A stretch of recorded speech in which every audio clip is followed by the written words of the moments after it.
What's up, everybody?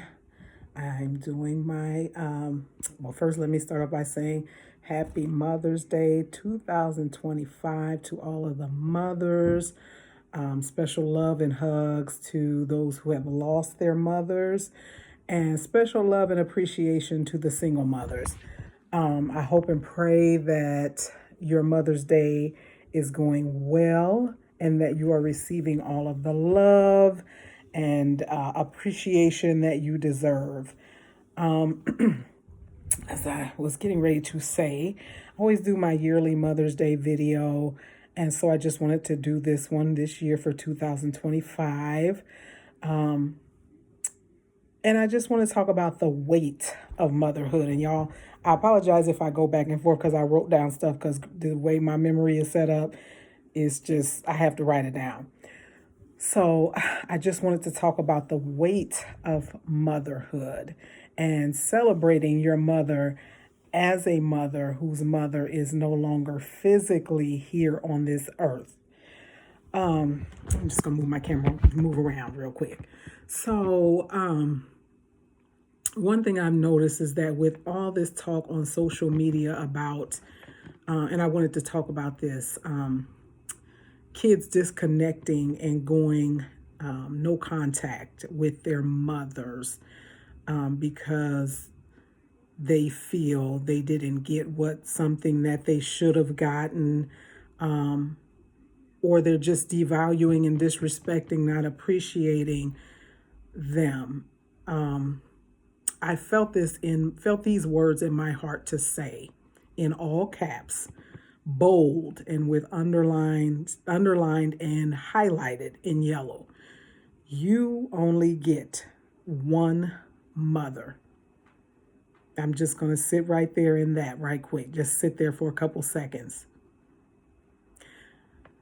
Now, I don't say that to take away from the fact that a mother will only have one of however many children that they have, but I say that to stress the fact that unconditional love, support, encouragement, kindness, sacrifice, loyalty, patience in big cap, all caps, bold, underlined, highlighted, and repeated, long suffering, compassion, empathy, understanding, keeping no record of wrong is an experience that only comes from our mothers.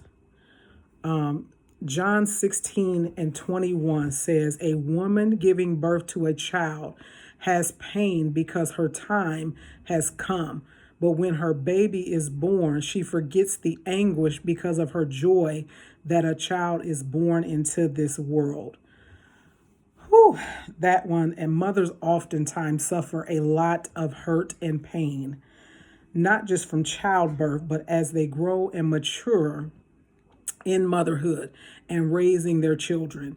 There are bumps and bruises and sometimes even contusions, y'all, that come from those growing pains. And then when you throw in the different dynamics of being a new slash young mother, being a married mother, being a single mother, being a mother of children with special needs or illnesses, being a mother who works, being a married mother, being a mother in school, being a mother to adult children, being a mother who lost their mother, and the list can go on and on and on.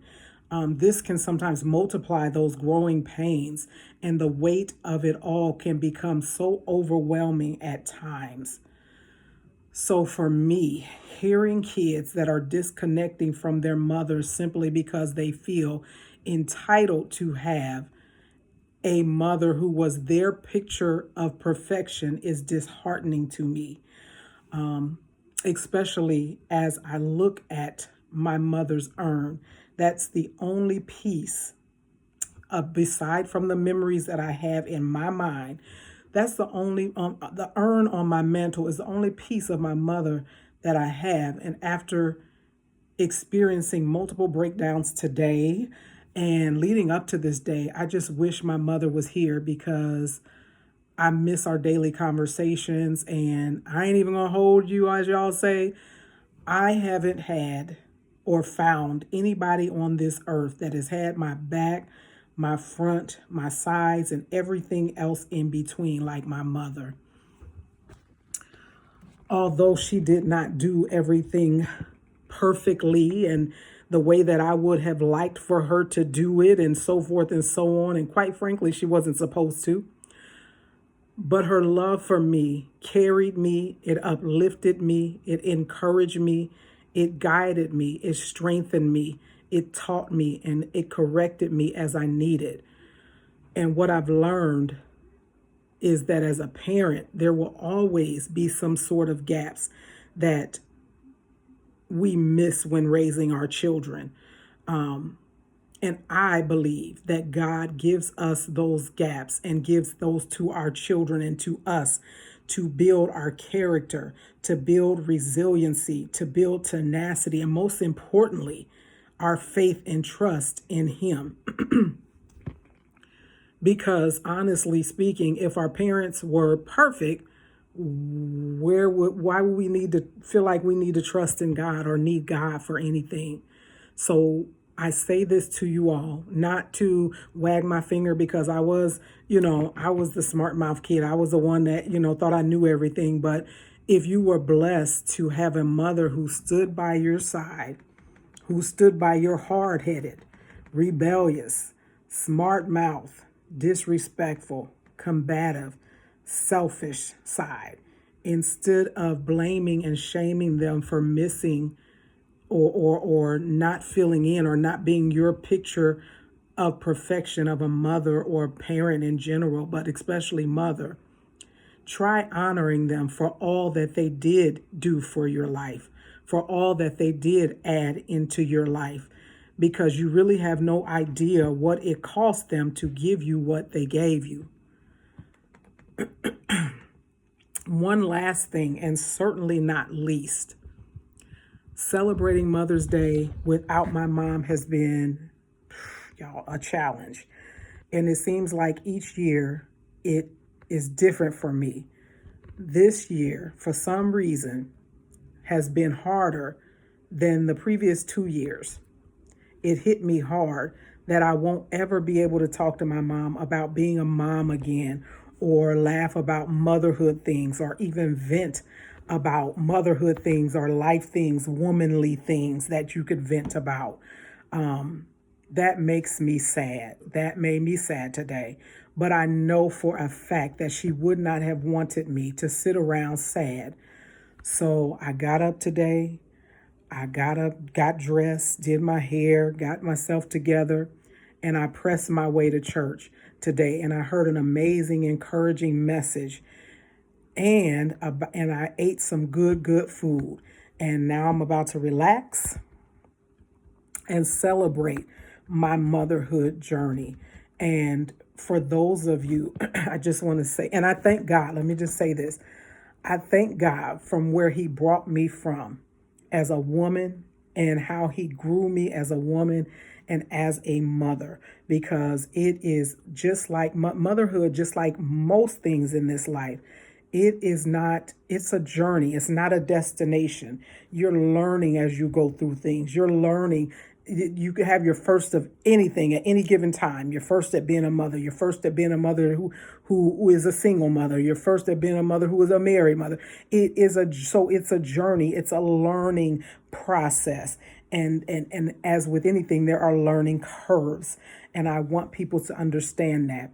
So I say to all of the mothers, if you know that you were a good mother to your children, and because only you know the cost of what it costs to be that way toward your children, to give them all that you had from almost empty cups, and you still pouring into your children. You poured all that you had when your cup was almost empty, and you're still pouring into your children. Celebrate yourself. Celebrate yourself, and don't allow society or anybody to make you fall into this thing where you feel like, oh, I didn't give enough, or I didn't give my child enough, or I didn't do this right, or I didn't do that right. No, you did what you had to do. And the children need to figure out that the gaps come to build their character and to build them as human beings. And so you're not a perfect parent. You're not superwoman. You weren't put here to be a superwoman. You were put here to love and to pour and to encourage your children. A couple of other honorable mention scriptures, and I won't read them, but I would recommend that you read them, are Proverbs 31 and 26 and Proverbs 1, 8 through 9. That's what I have written down. So I just kind of wanted to share that. And again, I give all of my love, send my love and hugs to all of the mothers, especially those who are missing their moms on today. I stand with you as someone who has lost their mother, now standing in that journey of grief and going through that. And also as a single mother, I stand with you all. I understand. I was there. I know what it is. I know the cost of being a single mom and trying to maneuver, raise your kids and do all that you can with the weight of the world. And when people don't believe in you and people are talking and saying things, they have no idea. They have really no idea of all that you have to give and all that you have to sacrifice. So again, I say happy Mother's Day. I appreciate you. You are appreciated. And I hope you feel the love from your children and from those around you, from those who love you. So happy Mother's Day 2025. Love you guys. Peace. Bye.